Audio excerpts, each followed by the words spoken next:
Rescuers in western India are searching for survivors of deadly floods caused by heavy rain. At least 136 people have died in the state of Maharashtra. Tens of thousands of people have been evacuated. In neighbouring Goa, hundreds of homes have been damaged. Now, emergency workers in western India have been frantically trying to rescue around 50 people feared trapped in a landslide triggered by monsoon rains in the state of Maharashtra. Officials said the downpours over the past few days have triggered severe flooding in many parts of the state, causing widespread devastation. Here's our South Asia regional editor, Ambarasan Ethirajan.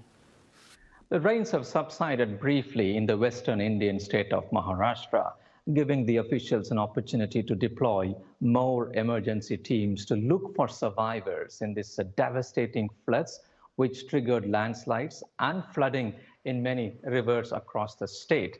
Dozens of people have been killed. In one particular village in the district of Raigad, a whole settlement, was buried under huge amount of debris after a hillside caved in.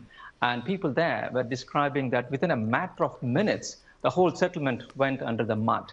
So dozens of people are feared still trapped under the debris. The government has sent teams, which they are now desperately trying to rescue the survivors there, any of them if they're alive. But the number of dead is continuously going up in this particular state. And also the rivers are flooding because the torrential downpour has increased water level in dams. So the authorities are forced to release water in these rivers.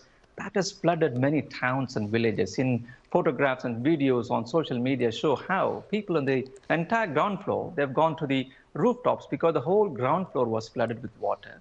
The enormous economic damage, that is staggering at a time when the last 16 months we have been going through this pandemic, lockdowns, people are not having enough income. Now, this has added to the misery of people in Maharashtra and in neighboring state of Goa, which is a very famous tourist destination, again, where the officials describe as the flooding in the worst flooding in the last 4 decades.